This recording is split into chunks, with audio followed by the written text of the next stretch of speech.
da da da da da da da da da da. WrestlePalooza! Am I right, Skyler? No. That's the intro I'm going with. No, we're not going with that intro. Welcome, ladies and gentlemen, to the Totally Awesome Podcast. We're talking about WrestlePalooza! You better not be saying that the entire podcast, or I'm leaving right now. I don't think my vocal cords can take it, so that'll be the last time I do that. This will be the last TAP because I might die. We're talking about WrestlePalooza. It's JoshAgeddon here with the one, the only, your Bay Area Brawler, Skyler Greenberg. How are you doing, Skyler? I got tagged into this because I didn't want to be, but I had no choice. Yes, we had you at gunpoint from across the entire country. Don't know how we figured that, but we did. So now here you are.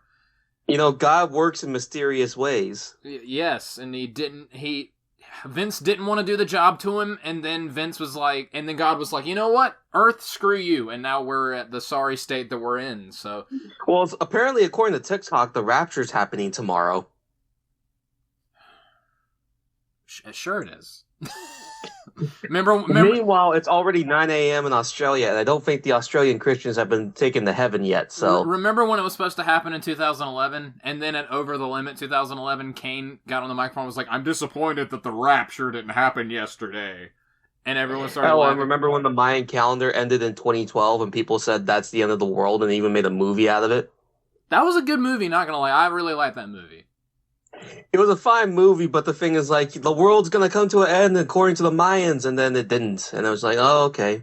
Listen, I've survived enough world-ending apocalypses in this time. I'm ready for whatever WWE is about to throw at me. Well, they're about to take you to a wrestling palooza, as it were, which is what we watched here tonight. And for those of you wondering, we do have a third member of this triad here.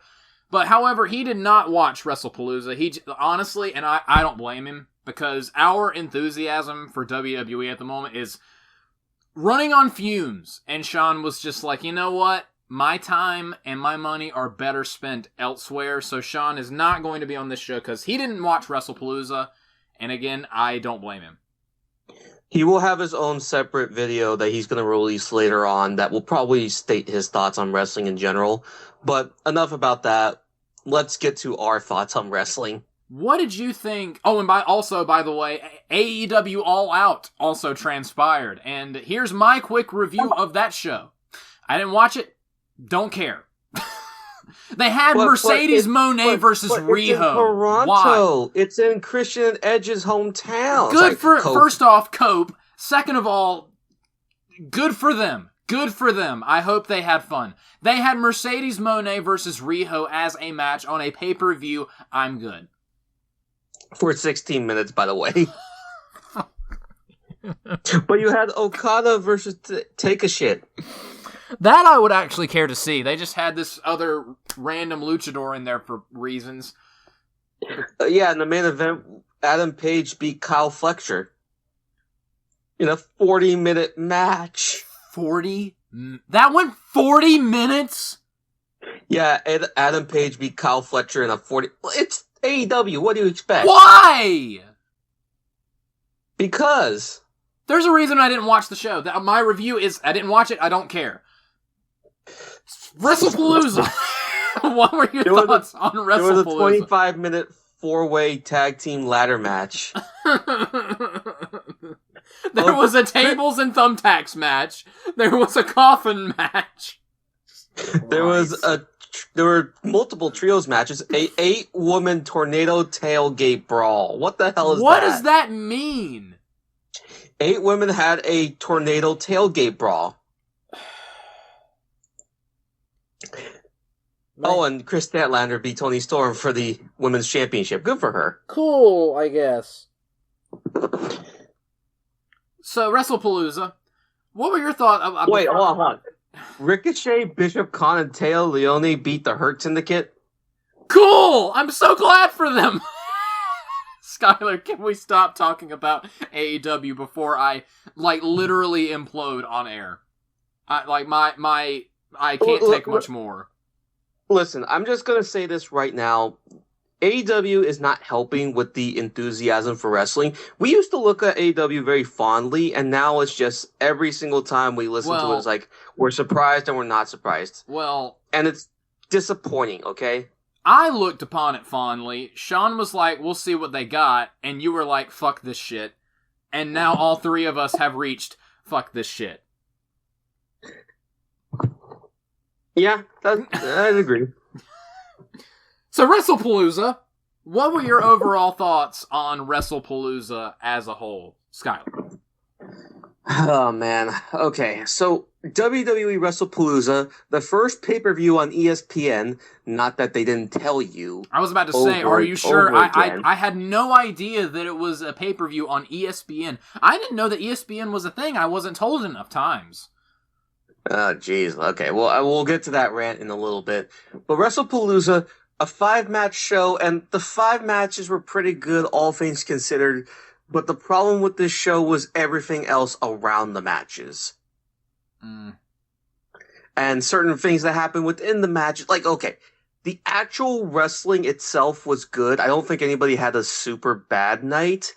It's just that circumstances around the matches and particular spots and moments hurt this show overall. For me, I was left with a feeling of, so your big foray, your big splash into ESPN was a 5-match B show. Interesting strategy. Let's see how it works out for them. By the way, did you hear what ESPN gave the show as a grade? What did they give the show that they already hosted a grade? They gave it a C. Damn, I didn't expect him to be like that. Okay, I don't agree with that. We'll get to our number gradings later. But honestly, the way WWE and TKO have been acting this year, they deserve that. Very well deserved. The one thing I will say is that, like, you say it's a B show, but given the matches that were on this, like, there are some some of these matches could have main evented like a SummerSlam or a Rumble or even Mania if the build was right. Sure, but like just the feeling or atmosphere of the show just felt like this is a B show. And that's kind of one of the problems with this show. Yeah. And we'll get into it, but the build or lack thereof, like the one thing on this show that had plenty of build was the mixed tag team match. But the main event, you know what the build was? Cody got his head kicked through a table and then went off to film a movie for like 3 to 4 weeks. And then came back at the last minute. The build for John Cena and Brock Lesnar, Brock Lesnar did a funny skit with R-Truth and ripped his pants. I ripped my pants again! Well, and then he also gave an F5 to Corey Graves. Yeah, and carried around Michael Cole for an increasingly comedic amount of time. Hey, listen, carrying around Michael Cole is not easy, okay? He's a very heavy dude. Clearly. But yeah. I mean, which, by the way, Brock Lesnar F5ing Corey Graves is the canonical reason why we have Wade Barrett back. Cool. That is, and Pat McAfee as well, which, I still like Pat McAfee, but I'm kind of at the point where I was, his absence was refreshing. And now he's back. Small doses. Yeah. Small doses. Yeah. But for all those people that were complaining about Wade Barrett being replaced, he took some time off. It's called a vacation. Okay, Boomer, shut up. Skyler, he is not a human. He is an entertainment personality. He doesn't have feelings. He just, like, he has batteries that you switch out of him. You turn him on when the show starts, and he just speaks with an English accent. They make those machines in Britain, apparently. He's not a person. He doesn't have feelings. Okay, next you're going to tell me Santa Claus is fake. I'm afraid I've got some bad news. Okay, you teed me up way too well for that one. I did. But yeah, let's start with this review proper with our opening contest that apparently everyone but me hated. Brock Lesnar versus John Cena to kick off the show. Well, actually, before that, let's touch on like this opening video package where they were chronicling the history of ESPN and WWE. It was cool-ish until it immediately became overly self-indulgent. I said it in our group chat, and I'll say it here. WWE and ESPN were giving themselves blowjobs. Like, they were reaching each other. This was a 69 Me Kenny moment. Where both companies were blowing each other so hard. It really was. And then... And Triple H... I don't remember exactly what the quote was, but he was like, from the scripted to the unscripted. And I'm like, can we not use the fucking word scripted on a wrestling show, please? Look, we get it. Kayfabe is dead. It's been dead for 40 years. But God's sakes, can you please, for once, not lampshade it? It was cool when it was only one person that was doing it. Now everybody has to do it. Yeah. And I'm sorry, but them doing this opening video package and then cutting to like the live crowd and doing fireworks in sync with what was going on the screen, it was very corny to me. Well, the other thing too is that they're trying to advertise this as a brand new era in WWE. You did this 9 months ago with Netflix. And at WrestleMania 40, how many new eras have we been through in the past, like, 18 months? 20? Well, whenever they get a new TV deal or a new streaming service, they have to advertise it. We've been through so many new eras. I'm just like... They have got to relax with the overly enthusiastic, everything is changed, this is great, why aren't you excited? They've got to relax. Well, also, it's not even just that. It's like, I don't care. The average person does not care about this. When you say new era, what you really mean is new way for us to make money. Exactly. And you're not going to keep people very long on ESPN Plus, already a streaming service that not many people have, and then charging them $30 a month to get a pay-per-view. I don't know if I'm going to get in any kind of trouble for saying this, but I do not have ESPN. I pirated this show. I don't give a fuck. I watched this for free. And I feel like I got finally, they call this a premium live event. I had the premium experience of watching it because the streaming that I watched it on, the pirate thing that I was watching it on, which I will not reveal and divulge at this time because I don't want them to shut it down. Hint, hint, wink, wink, nudge, nudge. Basically, rest in peace, Stream East. We hardly knew ye. Basically, I had the most minimal amount of advertisements possible. Which I heard that people that were watching it on the ESPN app, they were bombarded with non-stop advertisements and commercials. So I'm glad I watched it the way I did. I should not be getting a better viewing experience watching it illegally as opposed to someone watching it for $30. That is insane. Right, and the thing is that, remember 10 years ago when people were complaining about $9.99 for the WWE Network? Oh, if only we could go back and warn them. You have no idea how bad it's going to get.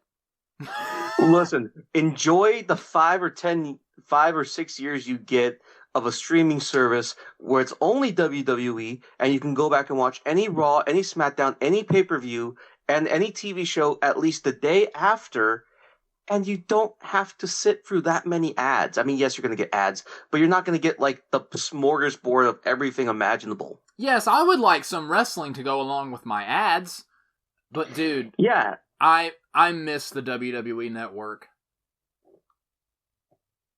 Just think about that.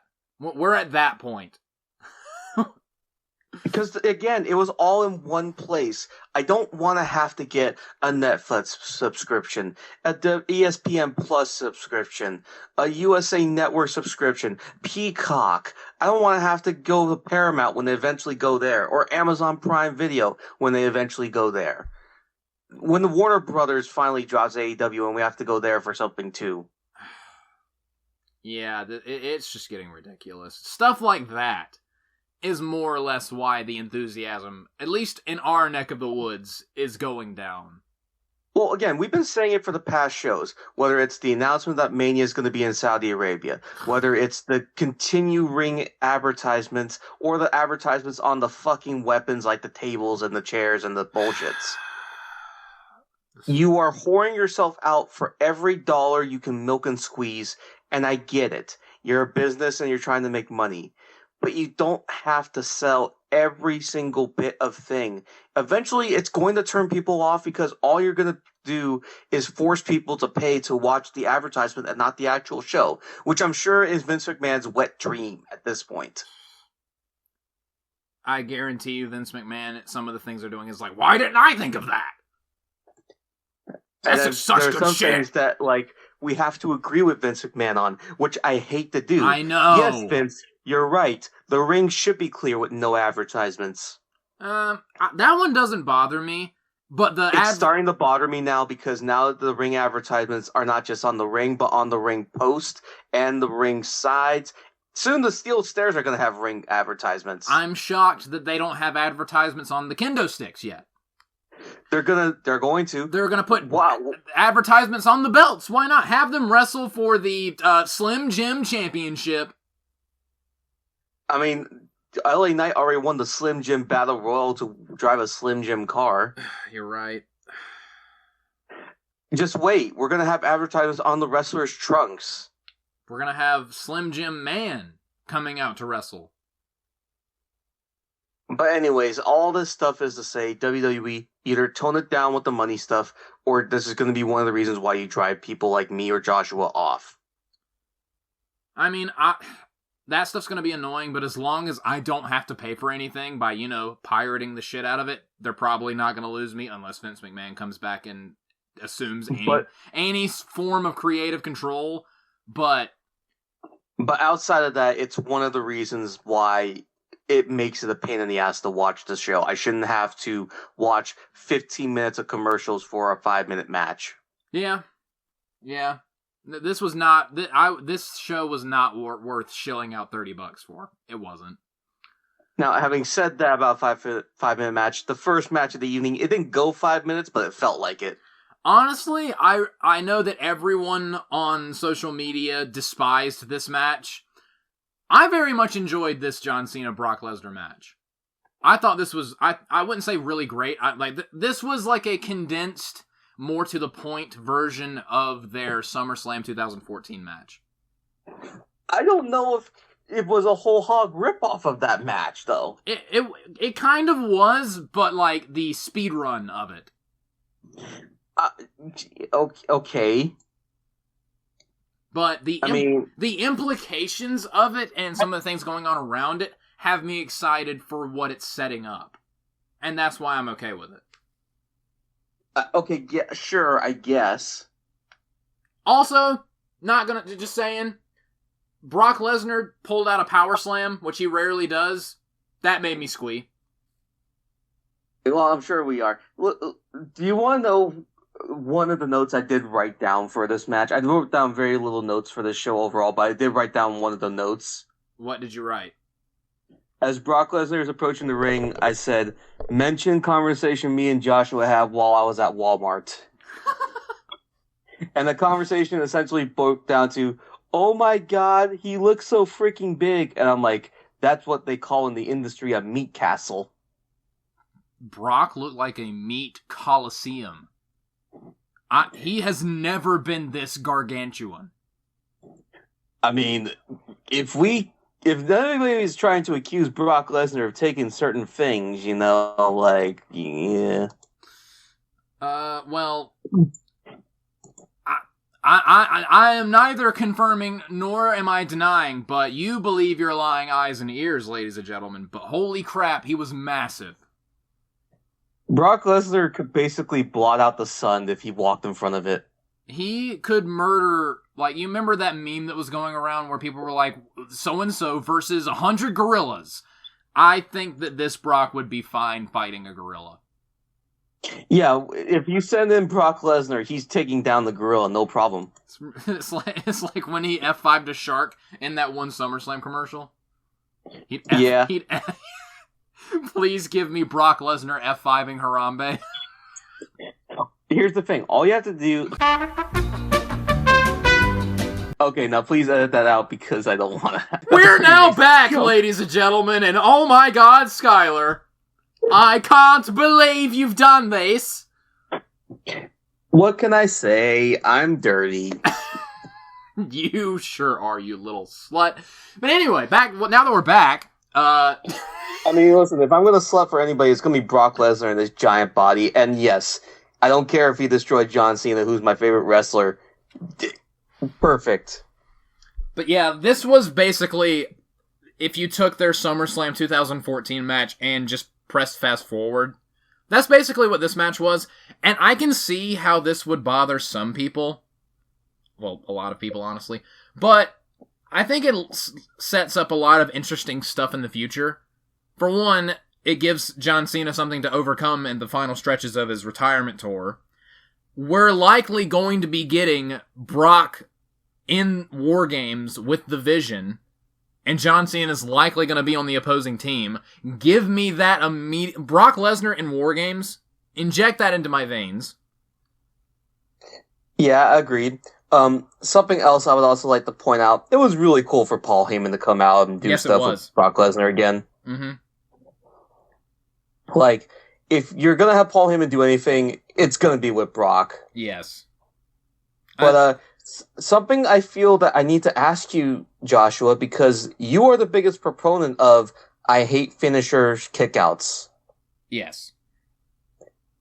Well, how come you didn't hate this match like that? It depends on the context. Because and this is something that Brock and Cena have done before. Because I remember they had that Night of Champions match where John Cena hit an attitude adjustment and Brock kicked out at 1. So, and then at the Royal Rumble, he hit him with like 3 in a row. Like, he hit him with 1 attitude adjustment, Brock popped right back up, another attitude adjustment, popped right back up, a 3rd one, and then cover, and then Seth Rollins broke it up. So, I mean, it's not like they haven't done this before, and it's really just showing how monstrous and just unstoppable Brock is. And even though he hit John Cena with numerous F5s, he only went for a cover once. So if he hit 100 F5s and John Cena kicked out of all of them and then hit him with a 101st F5...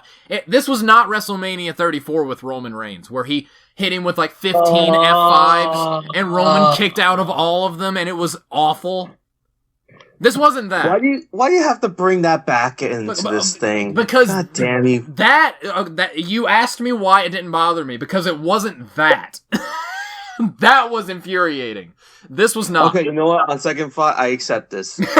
Yeah. But I had to bring up what the main complaint I saw from people online was that this wasn't really a match. This was just a bunch of finishers. But you are right in one thing. Brock only went for a pin once. Yeah. And also... This was just 2 men beating the piss out of each other. Yeah. But, like, guys. Yeah, we got a great match with Cody and Cena at SummerSlam. Yeah, we got another great match with Cody and Logan Paul at Clash in Paris. Yeah, we had a good match between Cena and Sami Zayn. Brock is not going to go in there and have a 20-minute classic where John Cena does Edge's moves, Baron Corbin's moves Bishop Dyer's moves for some reason, AJ Styles' moves, Christopher Daniels' moves for some reason. Brock's not going to go in there and do that with Cena. You've seen this match before. You should have known what to expect. Like I expected basically what I got.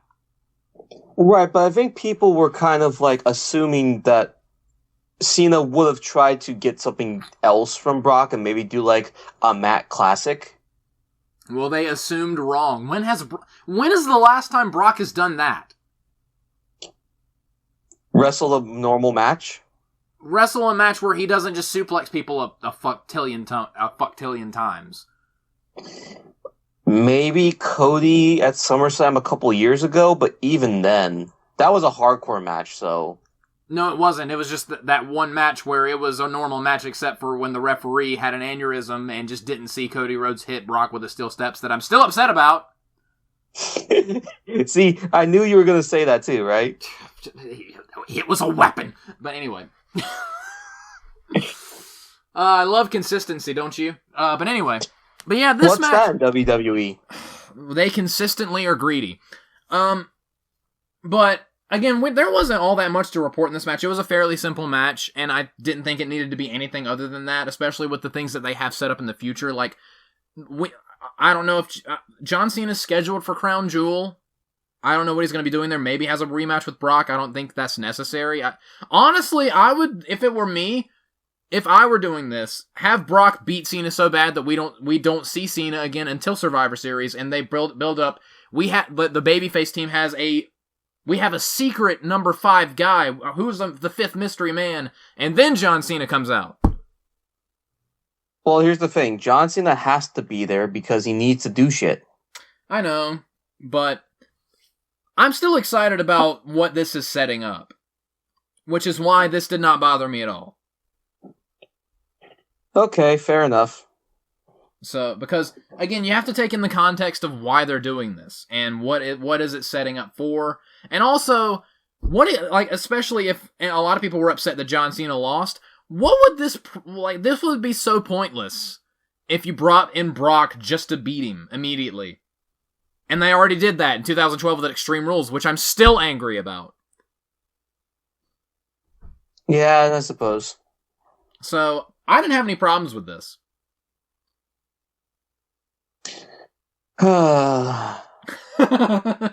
You sound less than enthused, Skyler.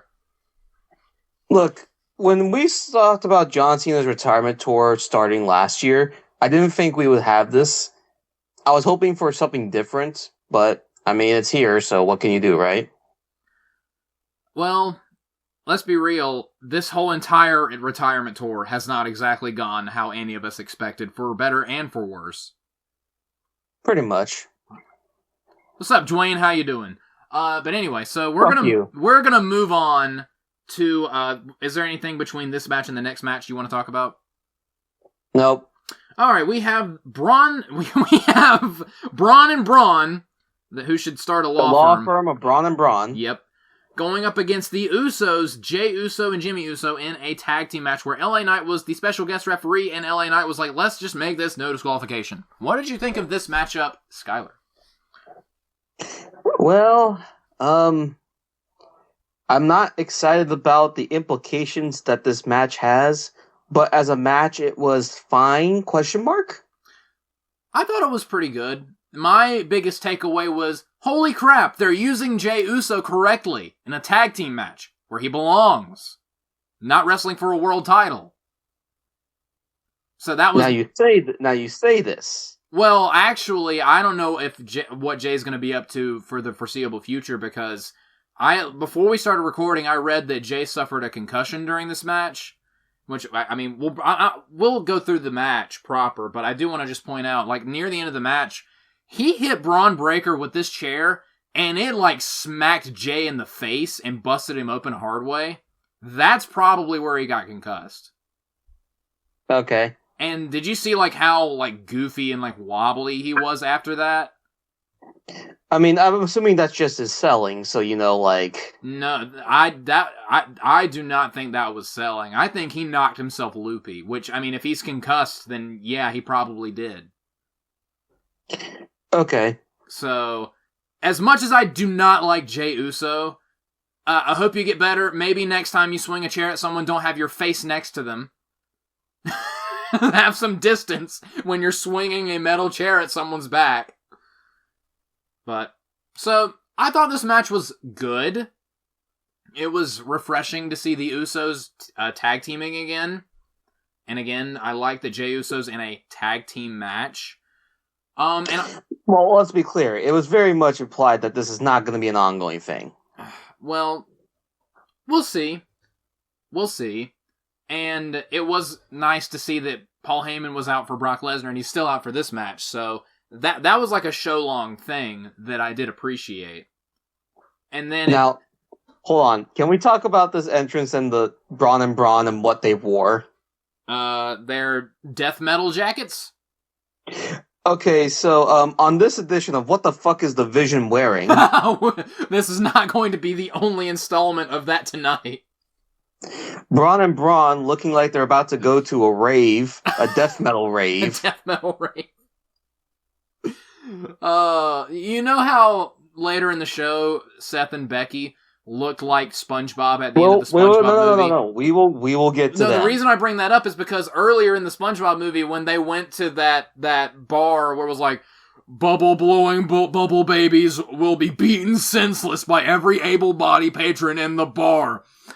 Braun and Braun looked like two of the able-bodied patrons in that bar. Yeah, that sounds about right. They kind of looked like that. So it's a good thing the Usos didn't blow any bubbles. Well, we don't know that. Backstage they may have. Well, I mean, Naomi was probably not there, so... Oh. Okay. Now that mental image is in everyone's head, we will now discuss this matchup. Again, it was your standard, typical WWE tag team match. I'm glad they gave LA Knight something to do. And I know Sean is screaming from Connecticut, how about have him win? No. No. Well, that's the thing, is that, like, LA Knight's being used not as a wrestler. Yeah. Yeah, but like he's in the mix, and I hope he's involved in War Games. And there's a lot of people wondering if they're going to be turning him heel soon because of this feud he's having with Jay. And he might. No, I think Jay Uso's turning heel. Honestly, I don't know how I would feel if Jay Uso turned heel. But I think they're setting up Jay Uso as a heel, which I don't know how I feel about that either. Jay Uso, like remember No Yeet? Now I'm No Yeet. And Jimmy's like, I'm confused. That was my thing, but I'm a babyface, and now it's like we've switched roles here. And then they have another rematch at WrestleMania 42 where Jimmy Uso is the babyface and Jay's the heel, and the match still sucks. No, that's not the thing I'm worried about.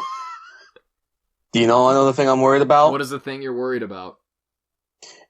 Jey Uso turns heel. He wrestled against LA Knight to win in order to build him up for a feud against Roman Reigns at Mania. We've already had so many Roman Reigns versus Jey Uso matches. I don't. But never with Jey Uso as the heel and Roman Reigns as the babyface. I don't care. I don't care to see that at all. I don't care to see Jey Uso at all at this point. But I will say it was kind of funny, like when LA Knight was like, yeah, you can use the chair, I don't care. And it just devolved into a no disqualification tag team match. Although I will say, yeah, he's beefing with Jey Uso, and he's also been beefing with the Vision for months. It didn't make much sense to me that they would let them like use weapons on Jimmy, who he's kind of cool with. So that didn't make much sense. But yeah. I mean, Jey Uso was basically like, you know what, y'all can have fun. I'm not doing this. Yeah. And again, the match was fine. Like, nothing you need to go out of your way to go watch right this second. And it was fine. Is there anything in particular that stood out to you about this match? I really don't want to do more hardcore stuff. I'm tired of hardcore stuff. Well, be glad you didn't watch All Out, because that was a solid chunk of that show. Well, I mean, that's all AEW, but the thing is, I don't want WWE to devolve into doing all of it at the same time. Well, I mean, at least it kind of made sense. I mean, I get in the context. The context is fine. But the thing for me is that as I'm watching the show, I can't help but think to myself, this could have been done so much better if it was planned all the way through. And it just isn't. That could be said about everything we saw in this show. But that's my point. Except for the mixed... Honestly, the mixed tag team match had the most solid build out of everything on this show. But that's my thing, is that the build for all the matches have not been very great. There hasn't been a build for some of them. Like, the Brock and Cena build was barely there. The build for Cody and Drew was barely there. Because, you know, and the build for this match was not particularly great either. This was the most thrown together of the matches. Well, especially the LA Knight as the special guest referee, and the very last second before the show before the match even happened. Like literally right before the match even started, they had that backstage thing where they were like, oh, by the way, LA Knight's the special guest referee. And also, it's like they forgot a segment on SmackDown. Like, we gotta cut that for time. Also, not for nothing, they've had Braun and Braun wrestle some variation of LA Knight, the Usos, or someone of that ilk for like the past 5 episodes of Raw in the main event. It is getting very tiresome. It's like last year remember when we were all like, the main event of every single show is Cody and such versus someone from the Judgment Day, nonstop, every week, the main event of every Raw, which is quickly becoming one of Triple H's weaknesses. The weekly television cannot have the same exact main event show after show after show after show after show with just one little thing changed. Yeah. And that basically makes this match uninteresting because we've seen the Usos of some kind of variation with one other person, usually LA Knight, versus some version of the Vision for like the past month and a half. It's old. Having said that, I think the Vision, at least Braun and Braun, they're becoming fun as a tag team. Yes. You know what? At this point, give them the tag team titles. Yeah, honestly, like the Judgment Day is not doing anything with the tag team titles. That like I don't even know why they gave them the tag team titles back. Well, I mean, because they want to justify keeping that stable around, and they needed to get the belts off the New Day, which is another thing that they absolutely dropped the ball with. The thing is that WWE has tag teams, but I don't know if they have compelling tag teams. They don't. They once again. Say it over and over and over. As much as we all love and romanticize WrestleMania 40, one of the dumbest things they did on that entire show was split up the tag team belts. You should not have done that. Right, you barely have enough functional teams for one division, not 2. Like, even they're doing the women's tag team belts better than both of the men's tag team belts because they float between shows. You can have a program on one show. And when that's done, go to the other show for a fresh coat of paint. Like, this is basic shit. And they just don't care. You say it's basic, but it's not. Well, and again, this match, going back to the match, it was fine. I don't really have all that much to say about it. And then Jey Uso accidentally smacked himself in the face with a chair. Good job. I hope you get better. Not going to wish injury on anyone, but be more careful swinging a chair, I guess. I feel infinitely dumber after saying, be careful swinging a chair. No shit.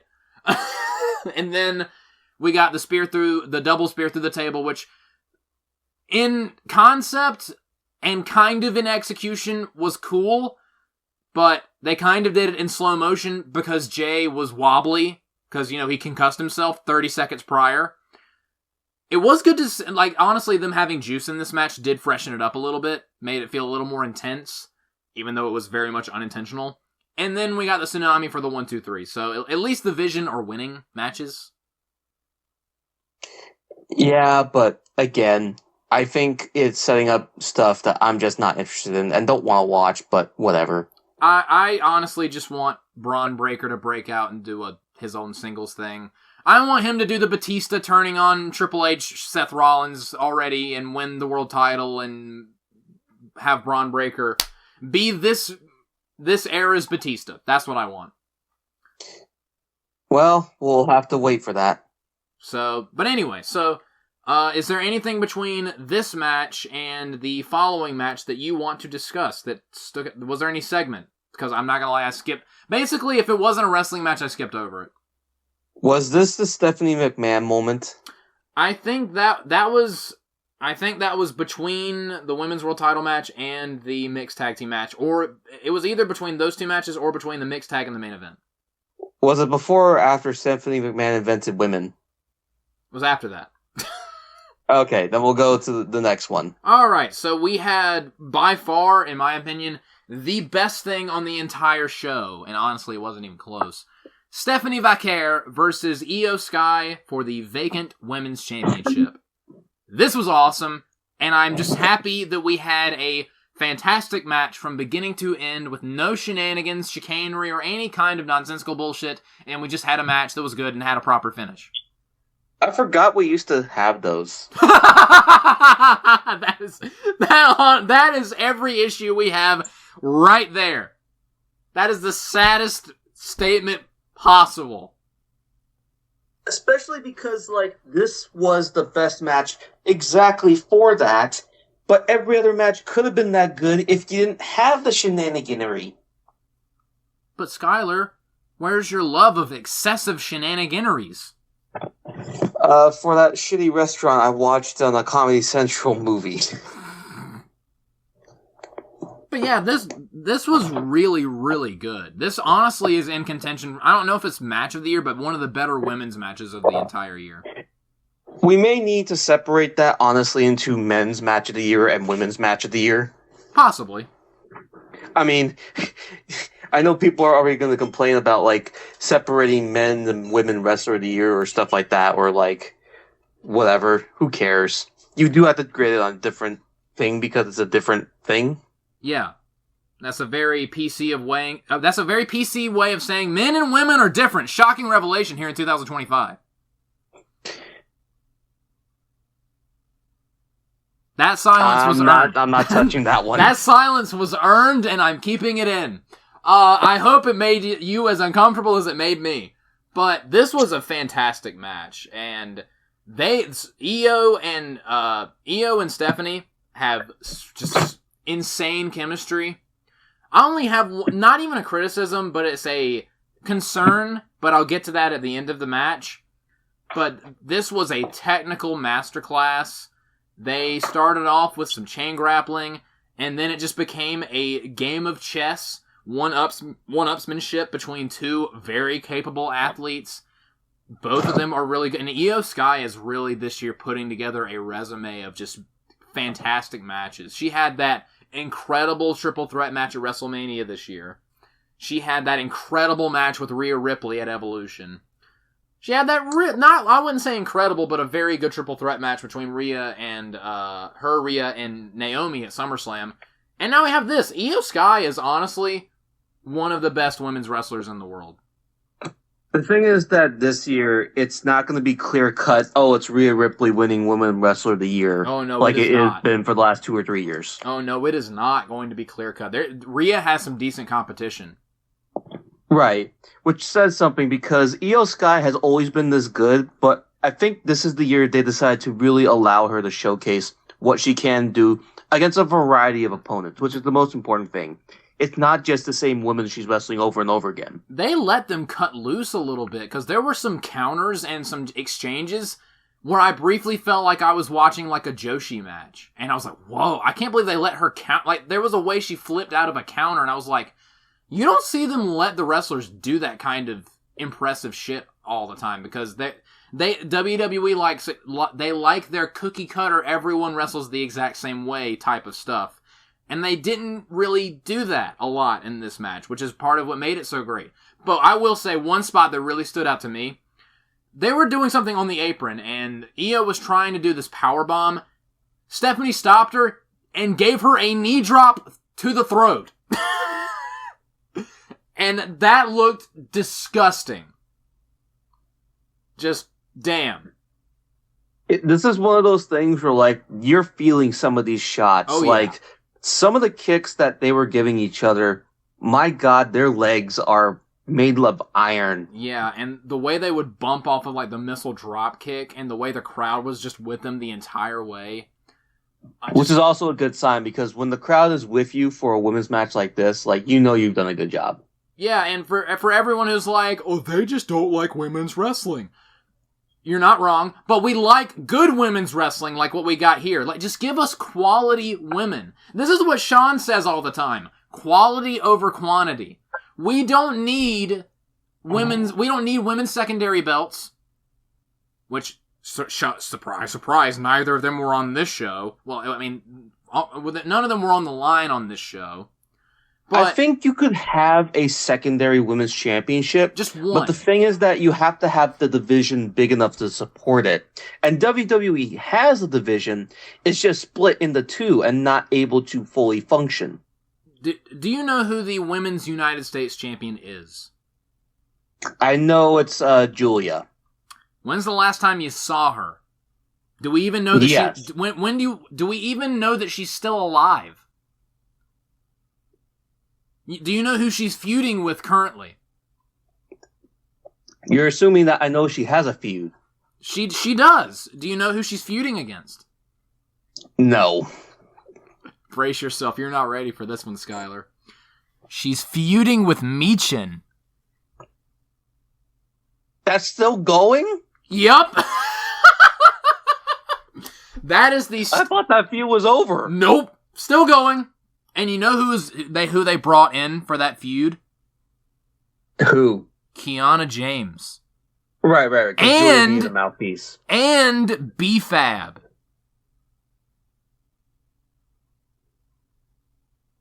Joshua, Yes. this is why we don't watch SmackDown. Whenever B-Fab or Michin, which I still maintain, just get rid of her. She's never going to get over. No one's ever going to care for her. Unless you either fire her or change her name back to Mia Yim. It's like the JC Mateo thing. Sometimes you give someone a name dumb enough that it makes it physically impossible for them to get over. Doesn't matter how good they are. We all know how good Mia Yim is. We all know how good JC Mateo is. Jeff Cobb could get over. Mia Yim, maybe, could get over. It ain't happening with Michin. It ain't happening with JC Mateo. It ain't happening with their stupid-ass names. And that's just the truth. That's just the truth. But yeah, so... The whole truth and nothing but the truth? Yeah, Ron Killings, who was Ron Killings. I love how they brought R-Truth back, made him hard, and then just made... Like, nah, go back to doing the comedy stuff. Oh, boy. So, yeah. But anyway, enough of sadness. Again, this match between Stephanie and Io was fantastic. Easily the best thing on the entire show. And if you absolutely have to watch anything on this show, just watch this match. It was by far the best thing on the entire night. I gasped when Io went for that moonsault and Stephanie put her feet up and it got Io right in the jaw. That was nasty looking. Almost as nasty. These freaking dragon whips in the ropes. I don't know how she does it and doesn't, like, rip the other person's leg off Quan Chi style. And I loved that after she did it, the second time, they cut to a shot of the announcers reacting to it. Yeah, that looked brutal. And I love that Io sold it for the rest of the match. She did a very good job of selling that. Again, the thing is that some of these women, they will hit you so hard that it will hurt, even if you're a big, muscular dude. Even Brock Lesnar will probably get hurt by one of these things and feel something. Yeah. And, again, I just can't say enough good things about this match. But now the one also cool thing was that, like, as much as people were babyfacing for both of these, I love that they booed Io Sky when she stopped the Devil's Kiss. Yup, that move is so over. because of fucking Booker T. Yes, and now everyone does the imagine explaining that to someone who doesn't ever watch wrestling, and that's the match you show them. Yeah, she puts her opponent in between her legs, humps them into the canvas, and everyone goes Yeah, wrestling's great. I mean, here's the thing: the Devil's Kiss it's the new, like, super over move that's gonna just keep going and going because people love it, because it's such a stupid move, but it's so funny because of how it's sold. It's Stephanie Vaquer's yeet. That's what it is. But it's an actual wrestling move and not just, a crowd entrance. Yeah. But now we get to the thing that I'm kind of concerned about. Not the finish, which the Stardust press, they kept trying to call it a spiral tap. It was not a spiral tap. It was a Stardust press, which was a thing of beauty. They got the 1, 2, 3.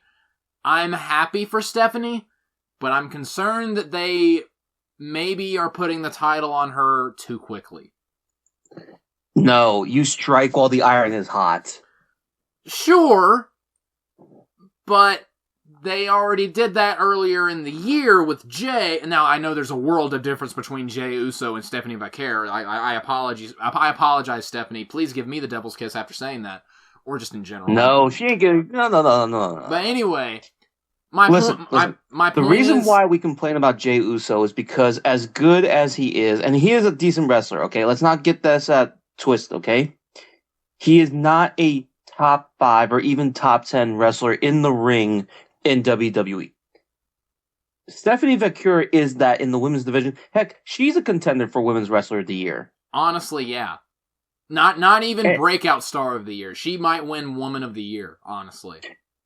And the thing with her is that we've known about this for a while because in NXT, she was putting on great matches. And now in WWE's main roster, she's putting on great matches. And the thing with her is that Stephanie Vaquer is one of those girls who can be potentially, I'm not saying she is, but potentially one of the faces of the company alongside of Rhea Ripley, alongside... Dude. I want to say Tiffany Stratton, but I'm not sure she's there yet. Dude. When we get Stephanie versus Rhea, that's going to be fabulous. That should be the main event of at least one of the 2 nights of WrestleMania. That is the edgiest match. Like, you know me, I'm a little edgy boy. That will make my little 13-year-old edgy boy heart just so happy. Imagine Stephanie Vaquer, she puts Rhea Ripley in the Devil's Kiss, and then Rhea Ripley reverses out of it and puts her in the Devil's Kiss. Oh, that'll get some heat, though. That'll get some serious heat. But people are still gonna go, Mommy, mommy, mommy, mommy. Damn it. And I made it even worse, which is what I'm good at. But yeah, this was fantastic. I am a little concerned that they might be pushing Stephanie a little quick. But hey, we'll see how it goes. I mean, Monday Night Raw is literally on as we speak, and I'm sure we'll... at least I'll watch it maybe tomorrow. Depends on how I feel when we're done with this, but... Here's the thing, though, is that when you look at the women's division, after Naomi had to give up the title because she's going to have a baby, who else could you have put the title on and it would have felt fresh? Even Io, even if she had won it, has already got the belt before, so it's not like she shouldn't do anything new with it right now. Io definitely would have been the safe choice, but I will say they are taking a risk giving it to Stephanie just because she's so new. But no, the safe choice is Rhea Ripley. True. Io would have been a safe choice. Rhea also would have been a safe choice, but I'm happy that they went with Stephanie. But I'm just curious as to what is going to be happening next. So now, speaking of women... the thing, though, is that Stephanie Vaquer is supposed to wrestle the other women's champion because they're doing the whole champion versus champion thing at Crown Jewel. Yep. Honestly... She's winning that match. Honestly, Stephanie Vaquer versus Tiffany Stratton, that's another good match right there. I Unless it's Jade Cargill or Nia Jax. I don't think either of them is winning that triple threat this Friday. I could be wrong. You say this, but Jade Cargill's picture is on the fucking poster. I mean, Tiffany's is true. So watch Nia Jax beat both of them. No, I do not. Like, yeah, Nia's gotten a lot better, but if you give me the prospect of, hey, what match would you like to see? Stephanie versus Jade? Stephanie versus Nia? Or Stephanie versus Tiffany? Give me option C! Please! I don't even know if Stephanie could give Nia Jax the Devil's Kiss. She could try. I think she'd be too fat. Well, it wouldn't be her head that hits the ground, it'd be her coochie. And we're moving on, ladies and gentlemen. From one Stephanie now we're going to the part where Stephanie McMahon invented women. From one Stephanie to another. Skyler, you have the floor because as soon as this started, I skipped. Basically, Triple H said, Stephanie, you're an amazing woman and you're going in the Hall of Fame. Oh, isn't he a great hubby? Triple hubby. Yeah, Yeah, just bending over to give yourself your own blowjob. Yeah, well, at least he was blowing Stephanie. Let's be clear about something, okay? If this was any other proper wrestling company back in the old territory days, Stephanie McMahon would not have ever gotten a job in the first place. The reason why she got here is because of nepotism, because of her daddy owning the company, which, again, is not anything new, but because it's Vince, and because he used Stephanie as his tool to do whatever he wanted to do, Stephanie has to take some of the blame for what was Vince McMahon's ultimate power and then failed grab. Yeah. Because, let's be honest, he hit behind Stephanie McMahon as, see, we're progressive, we like women stuff, please don't notice the things we're doing that would make Epstein jealous. Guarantee you Vince McMahon is somewhere on that list. He probably is, but I'm pretty sure Epstein would blush compared to the things that Vince McMahon has done. Jeffrey Epstein didn't live long enough to go, wait, you shit on someone? Bro, maybe that's did. wild. But that's the thing, is that when it comes down to it, Stephanie McMahon, whether we want to admit it or not, has been used by WWE in order to try and put on a good old clean face, despite the fact that she was fucking one of the wrestlers. Still is. And still is. And also the fact that Stephanie McMahon was involved in, and partially involved of, some of the grossest angles in WWE history. Yeah. I mean, between hot lesbian action or those scenes where Vince McMahon was gonna fuck her. Remember when she randomly kissed Eric Bischoff? Because I do. Yep, and all those different camera angles going up her long-ass legs, showing off basically every part of her body. Like, god damn it, we're talking about a girl in her mid-20s. Or the fact that her literal husband, they got married for real after they shot an angle where she was drugged and went through a drive-through wedding, and then Triple H heavily implied that they it was flat out stated that he consummated the marriage with the woman that he just drugged. That's a thing that happened on TV. See, there's a lot of things that happen on WWE TV that Triple H don't want you to know. Yeah, if he had that Men in Black mind wipe, he'd be pulling that sucker out real quick right now. I mean, that thing is broken based on the way WWE uses it. Yeah. But yeah, again, all this to say is that Stephanie, congrats on making the Hall of Fame. You probably shouldn't, though. But congratulations, whatever. Even though you don't deserve it. But now, yeah, it's like the nicest person you know got something that they don't need. So we're going from that to this mixed tag team match. CM Punk and AJ Lee versus Seth Rollins and Becky Lynch. Now it's my turn to go on a little bit of a rant. The floor is yours. Give me 1 minute while I start making my shepherd's pie. Okay. Full disclosure, I thought that this was a really good match. A little long, but really good, as the microwave's beeping in the background, which is kind of hilarious. But again, I'm making my shepherd's pie. But, okay. AJ Lee, you are on strike 2 with me. I was so happy when you returned. It was genuinely a great return. And I was like, oh, this mixed tag team match is going to be great. I'm so excited. It makes the CM Punk Seth Rollins feud, it gives it a fresh coat of paint. It really refreshes things. And then you cut that god-awful promo on Raw, where it was, my mental health journey this, my mental health journey that.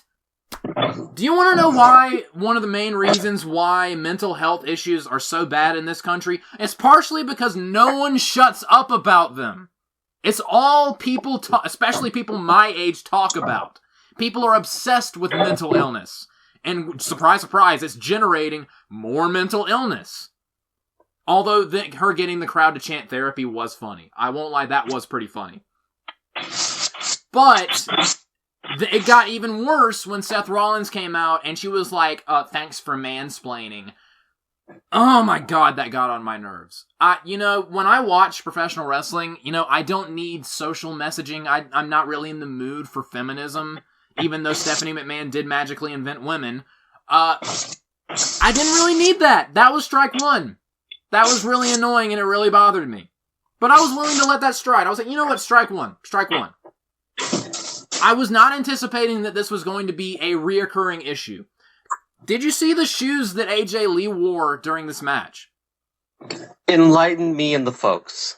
When I watch wrestling, I want to hear all about gay pride. Now look, I'm not going to get really into the weeds as far as politics and social issues, but man, that annoyed the piss out of me. It annoyed me when Finn Balor did it back at WrestleMania, 34, I think, during that triple threat match with Seth Rollins and The Miz. That annoyed the crap out of me. And it annoyed the crap out of me here. It would annoy me if someone came out in a MAGA hat. I don't need political or social messaging. That thing that I'm constantly inundated all the time and I watch wrestling partially to escape from. I don't need that seeping into everything I watch. You can support whatever you want to support, be a fan of, be an ally for, whatever. I may or may not agree with it, but fine. I don't need it in my professional wrestling. That was very, very insufferable, and I hated it. AJ Lee strike 2. If we get to the point where I get to strike 3, I will do 2 things. For here and forever after, I will refer to you as Woke J. Lee. And 2, I will be skipping all of your segments and matches. I kind of wish that you didn't come back now. So, okay, hang on. Yeah, let me just a lot to digest here. Readjust my pants here, fix my belts. Smoke the cigarette. Have to put my dick away. Alright. So, Joshua hates the gays now. This is nothing new.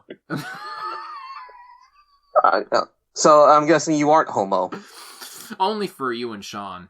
And my coworker, Well, unfortunately, John. Because you don't support the homos, I don't support you, so I can't no longer fuck you. I'm sorry, Joshua. But the way you got it right, you got it just in the right spot. Well, unfortunately for you, you are not in the right spot, because I agree with AJ Lee, and we should definitely promote our rights in politics here, in sports and politics. In every match ever, to the end of time. Listen, I agree with you. The social messaging stuff, there's a time and a place for it. I don't mind the shoes, mainly because, I've seen other athletes, wear that message on their gear or whatever. That's not what bothered me. What bothered me about this is that this feud was based on the idea that AJ Lee is coming back solely because she wants to kick Becky Lynch's ass because she was messing with her husband. And none of that message is getting across perfectly whatsoever. There was a little bit of it in the return promo, but not enough. And you were right, Joshua. It didn't bother me as much, but it still kind of bothers me that AJ Lee talks like a millennial mom of 2 pets trying to have a conversation at a coffee shop with somebody else about why their pronouns are not correct. And again, I support pronouns, okay? Let's be clear about that. But I don't need to lecture about it 20 times in a row from the coffee shop Karen. I don't need millennial social activist warrior on my wrestling show. I'm good. Having said that, that's AJ Lee's personality in real life too, so you should be prepared for that and getting ready to skip whatever it is that AJ Lee does when she does her next thing. It's ironic that she skips around a lot because I'm going to start doing that too with my remote controller. But the thing for me, and let me go on my own rant about why I didn't like the AJ Lee promo for a different reason. To me, this should have been a blood fight, a blood feud. You came back. Okay. If we could restructure the promo, it could be like, guys, I had to go away. I had to take care of myself. Physically, I wasn't okay. My neck was hurting. Mentally, I was suffering. I had to go to therapy. Then you get the therapy chance, right? Yes. Which again was fun. And I thought I would never come back. And honestly, I wasn't planning on it. As much as I love all of you guys, I just can't wrestle anymore. My body doesn't have it, both physically and mentally. But then I saw what Becky Lynch was doing to my husband, and I said, you know what? No, I'm coming back specifically to teach you a lesson. You don't mess with my family. You don't mess with me. We are going to have problems now, Becky. And the next time I see you, and then when Becky Lynch comes out, she stays on the stage, doesn't walk to the aisle. You do the whole challenge thing, but the second that you get the chance, you charge and attack. The thing with WWE is that they try to sell you that, this is real. This is actually happening when it's not. If people hated each other properly, they wouldn't be talking, they would be fighting right away. CM Punk and Seth Rollins should be fighting every second they have a chance to fight each other, not looking at each other and talking emote or stuff. Yeah, and a little bit of the cutesy, wacky comedy was a little annoying. And the other thing, too, I will say, and this is why this is saved and not in the Nikki Bella, I'm going to get rid of everything thing. At least with AJ Lee, while her personality is annoying, I know that's her, and I'm willing to forgive it because of that. She doesn't have, the fakeness that Nikki Bella has. And also, credit to AJ, she can work. Yes, someone told me earlier, and I kind of was, thinking about it. She's a less... AJ Lee, to me, is like an early Alexa Bliss, in that she's that small wrestler, but really good technically and can do stuff. It's just that she doesn't look like she hurts anything because she's so thin. I will say, she looked good in this match. She did. Her punches, though, were absolutely terrible. When she was, windmill punching, that looked awful. That looked really bad. I mean, she was practicing with Shane McMahon backstage, so what do you expect? Well, I mean, she didn't injure anybody with her terrible punches. And she didn't get missile drop-kicked for real, to basically telling her to calm down. Honestly, one of the greatest things Chris Jericho's ever done. Yeah. But again, this match in particular, the problem I have with it also is that WWE has no idea how to do mixed tag wrestling, and they really shouldn't be doing mixed tag wrestling. One of my issues was, I knew the entire time who was legal and who was not. You know who didn't know that? The referee. The referee. There was a point, when Seth hit the pedigree and the stomp on CM Punk, they were both illegal, and he tried to go for the pin anyway, and the referee started counting. I literally said out loud, why? He's not legal! I get they wanted the spot of AJ Lee doing the stomp, but you don't need the pin for that. Yes, it's a good snapshot. It'll look great on Twitter, but you're throwing away the rules of the match and how they're implemented just for a moment. Why even do tags? Why wasn't this just a tornado tag match? And there were it would have been better for it. And also the referee at this point, I think it was Jessica Carr, basically turned into female Rick Knox for an unfortunate chunk of this match where she just was not counting people at all. Now, here's the thing, though. Do we blame her, or do we blame WWE for booking it? Both. And that's the thing, is that I don't know what the hell Triple H is doing with his booking, but he's not doing it right now. It's not hitting. It was hitting in the women's title match. I personally thought it was hitting in the Brock Cena match. It was kind of there in the tag, but this one was all over the place. The work they were doing was good. All of them are good. CM Punk is a great wrestler. Seth Rollins is a great wrestler. AJ Lee is a great wrestler. Becky Lynch is a great wrestler. But the booking and the decision-making is questionable. It's all questionable, and it's all just really, it hurts the entire show overall. And this was going to be my main point when it comes to this. I like WWE and what they're doing, but they could be doing it so much better if they were just consistent with their stuff, and they just aren't. This match went 29 minutes and 18 seconds. This did not need to go 30 minutes. This could have gone, this could have gone 20, and it would have been fine. But, yeah. But a lot of it was Seth Rollins awkwardly kind of skipping around. A lot. Which I hated. Now, if we go back for a second, we should get to one of our favorite running jokes on this show. Oh, yes, please. On this edition of What the Fuck is Seth Rollins and Becky Lynch wearing? They both are on this platform that goes up and down, and they're in this purple robe get-up together that makes them look like a couple that's about to attend a swinger orgy for warlocks. Wow. That is a visual. But, again, there were so many... 30 warlocks. Just 30 warlocks, 15 couples, and they're just trading with each other and having a good old time in their wizard robes. Okay. But... I don't know, what was your what the fuck are they wearing joke? I saw so many pictures online of, like, them... a picture of them right beside two SpongeBobs at the very end of the SpongeBob movie when he was doing that guitar solo in that wizard robe. That was basically what they were wearing. So basically, SpongeBob went to a swingers club and decided to become a wizard in the middle of it. And decided to have a bunch of warlocks go into every hole in his body. And there are many holes in SpongeBob's body. Yes, there are. He is a sponge after all. I wouldn't squeeze that sponge afterwards. Ooh, you definitely don't want to squeeze that sponge afterwards. No. If you like having a hand. Anyway, back to the match. That went off the beaten path. But anyway... Listen, everything we say goes off the beaten path. Yeah, well, that was particularly special. But yeah, this match... Again, I mean, what else is special besides, education? Yeah. Wow.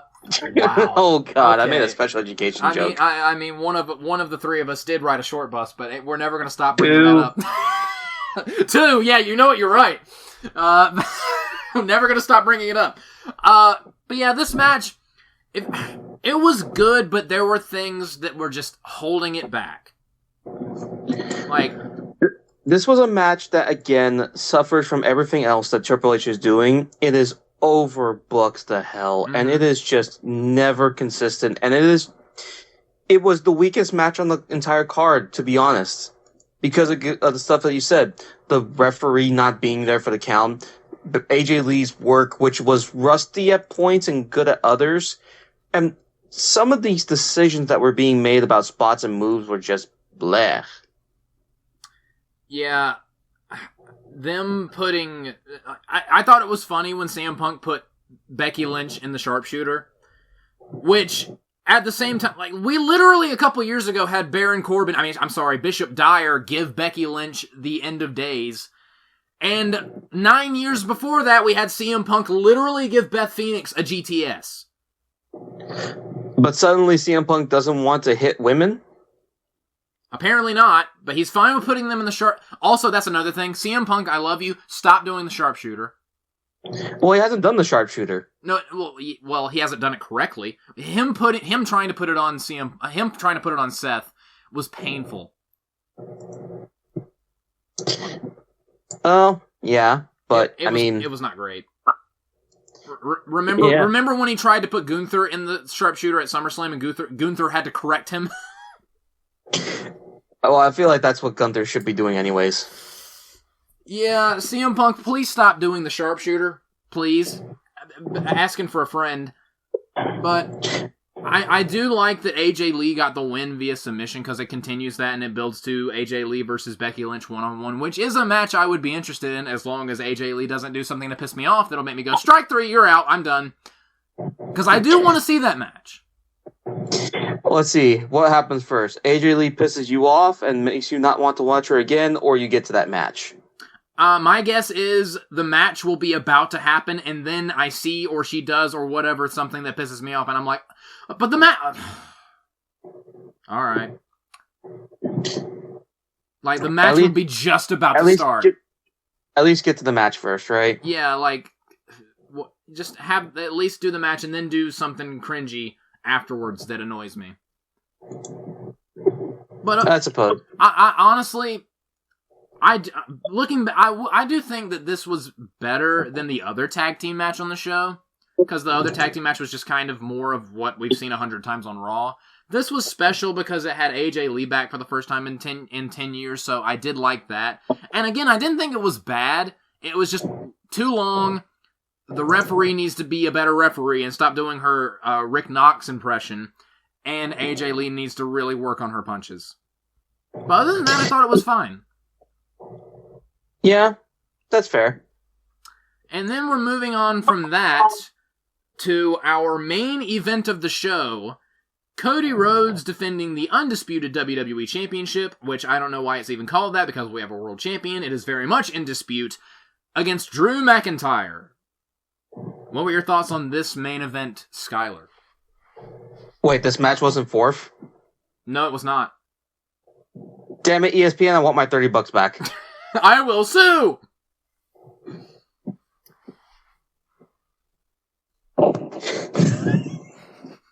Joshua, talk about the match. Okay. I thought God this was good, even though the entire time I was watching, I was like, "There's no way in hell Drew wins this," and then he didn't, and I was like, "Oh wow, this is my surprised face." You better put a picture of Pikachu's face up there. Wow, I was correct. Note the lack of surprise. That's what Sean was waiting for. There, I did the Jim Carrey Eggman reference. Sean, are you happy now? Well, he would ask, take me to the person in charge. Are you in charge? No. Me! I'm in charge! But anyway. But yeah, I thought this was a solid... I'm in charge. Make a fourth movie. Working on it! This was a solid SmackDown main event. Fuck off. This was... No, Joshua. This was a really, really, really, really good Raw main event. You know what? You're right. As far as in-ring quality, Stephanie and Io honestly should have closed the show. Yes, honestly, that should have closed the show. But, I mean, here's the problem, is that Cody Rhodes and Drew McIntyre, despite the fact that they main evented, felt like the fourth most important match on the show. So they probably should have been the fourth match. Don't give Sean ideas. Don't encourage him. But think about this, okay? Brock Lesnar and John Cena brought the star power. Stephanie and Io brought the technicality. AJ Lee and CM Punk brought the emotional match. The tag match was there. That is one of Sean's biggest problems with wrestling as a whole. The tag match was there. But when you think about it, this was the fourth most important match on the show, so this probably should have been the fourth match on the show. And again, the build for this match was Drew kicked Cody's head through a TV once, and then Cody was like, "I'll be inside the TV because I'll be filming a movie," which I probably am not going to go see because I'm not the world's biggest Street Fighter. Where's my Soul Calibur movie? Anyway, I'm calm now. When Soul Calibur sells as much as Street Fighter, then you'll get that movie. That's never gonna happen though. Anyway, sad face. Hey, Twisted Metal got a pretty good TV show for that movie. Dude, Twisted Metal got a pretty good Peacock show, so maybe Soul Calibur will be on HBO Max. Maybe. This is one of those things where, like, you think longer and harder about it, and you really probably shouldn't. Yeah. This is also kind of weird because we have a Street Fighter movie. Again. And no Jean-Claude Van Damme. He better have a cameo in this movie I'm not going to watch. That's fair. But the thing is that WWE, and this is the thing, I know you can't stop it because this is an outside project and it is a way to make money. I wish we stopped having wrestlers go off and do movie or TV and just be focused on being wrestlers. I know. Old man is in the clouds. But the wrestlers being involved with the program that they're in makes the program work. When one of the ingredients just isn't there, it makes the recipe incomplete and the food just doesn't taste as good. I mean, Drew McIntyre was able to make a feud with CM Punk work for a whole entire year, even though he was hurt. Well, yeah, but Punk was hurt, but he was, present and accounted for. Cody was not. I'm trying to make the logic work, but it's not working. It's not logicking. Logic Pro is crashing, good sir. Oh my God. You're welcome. No, Joshua, you do not get to mock part of my childhood. Logic Pro has encountered an error. It stopped responding. Please refresh the page. Fuck you. I used to use Logic Pro when I was younger. Wonder Shell, Oh Femora, my or god, Bust. you're reaching into the childhood. Jesus Christ. The only thing you're missing now is the blue screen of death. I've seen my fair share of those. Wonder Share, Filmora, or Bust. But anyway, this was... I liked that Cody was selling the head stomp. I will say that head stomp that Drew gave him at the end of SmackDown looked pretty brutal. And I think Cody did a good job of selling kind of being delirious in the match. And then they just wrestled. They had a Raw main event. Then Drew tried to go for the kick through the announce table, kicking Cody's head into the TV. And I was like, Cody's gonna move. Drew's gonna break his leg into a million pieces. Crossroads, 1, 2, 3. And that's basically what we got. Although, one thing I will say, I do like that they really, especially Wade Barrett, hammered on the referee for the referee getting in the way of Drew trying to murder Cody Rhodes a couple times. And I feel like they're using that. That's a built-in excuse for Drew to be pissed. So I liked that, and where that could potentially lead. But again, there was nothing really all that special about this match.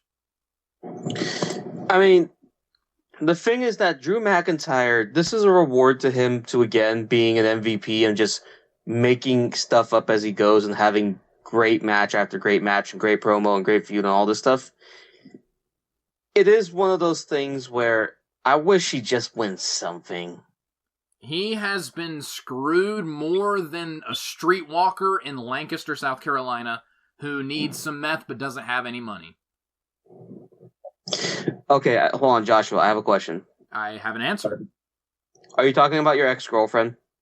Which one? Exactly. Well, let me tell you. The one with 3 kids with 2 dads? Unpack that one, ladies and gentlemen. Okay, my only question is, at the same time? I will leave that up to interpretation, good sir. You'll just have to put together that god-awful puzzle at your own leisure.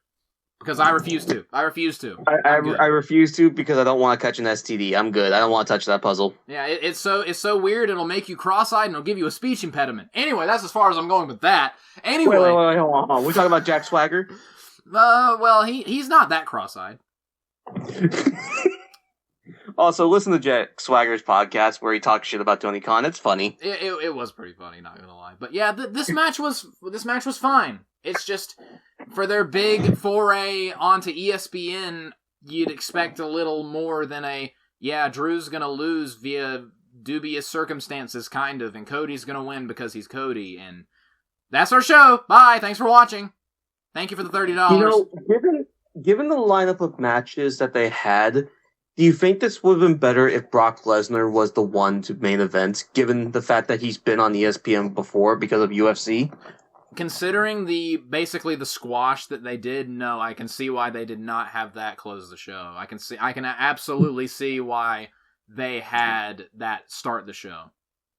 Well, then that'd be a whole hog ripoff, I guess, of 2014 SummerSlam. Basically. Although I will say, one thing that absolutely made that match for me, we didn't mention it, the shots of the children crying, that was hilarious. Why are you like watching children cry? Because, okay, you want to know why I enjoyed watching children cry? Because John Cena coming out with an army of toddlers made me cringe so hard. If I had a bunch of coal in my rectum, it would have squeezed out a diamond. But Joshua, make a wish. I did make a wish, and my wish was for children to cry.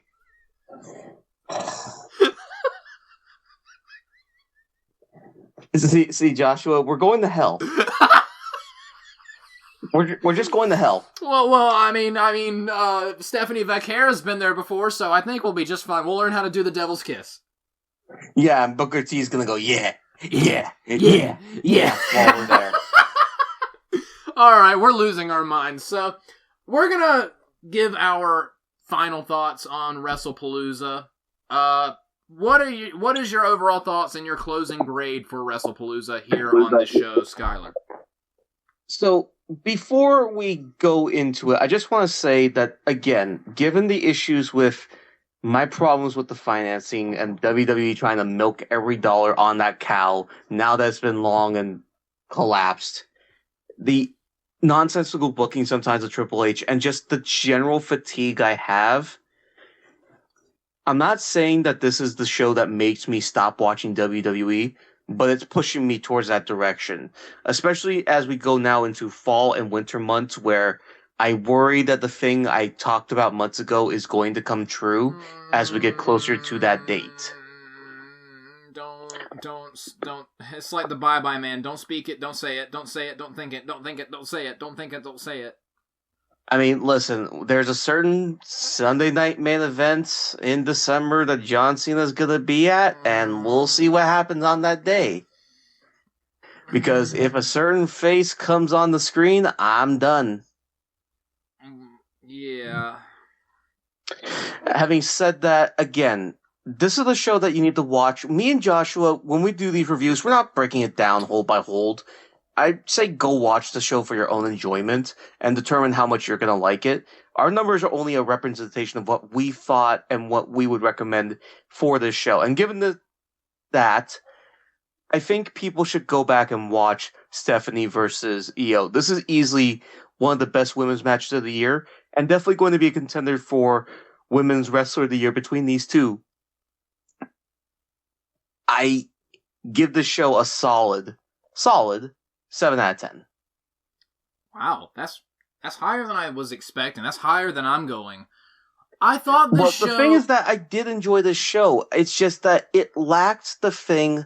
If they didn't have all the structural issues of the advertising and the blowjobs and all that, it would be an 8 or a 9 because they had a lot of good stuff on this show.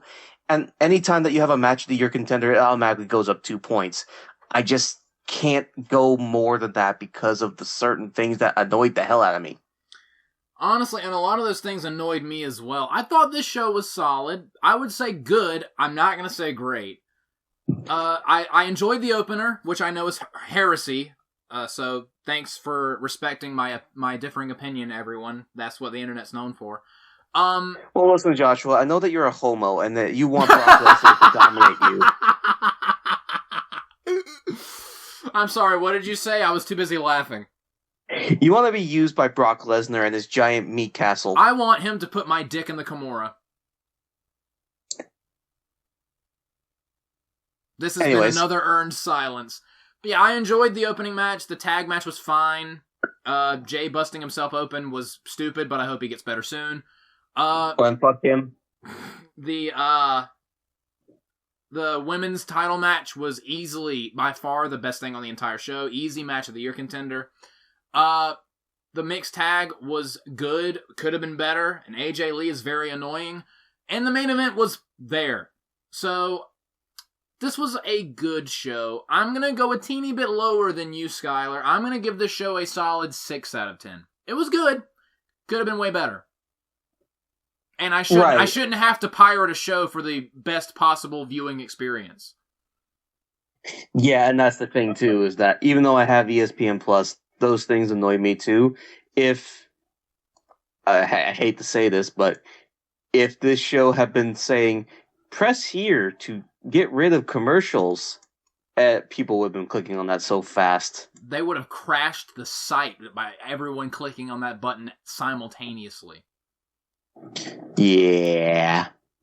So, Skyler gives the show a 7. I give it a 6. What did you give WrestlePalooza?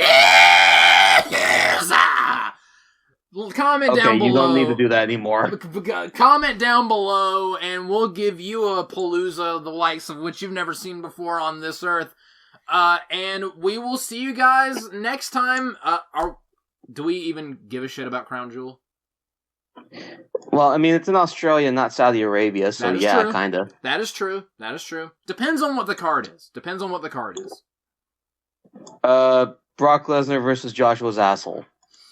Oh, I'll be watching and feeling that one, ladies and gentlemen. And maybe you will be soon as well. We will see you guys next time. Thank you guys so much for listening. Like, comment, subscribe, and all that fun stuff as usual. And also, be looking forward to Sean's thoughts on wrestling at the moment, whatever thing he's doing over on the Court Martial Podcast. Go subscribe to the Court Martial Podcast as well. And all of our usual things, like Super Jam Session, CIW, White Nux OG, basically all the crazy stuff we have going on. But thank you guys so much for watching. Like, comment, subscribe, and all that fun stuff. And I'll see you guys next time. Good night, everybody.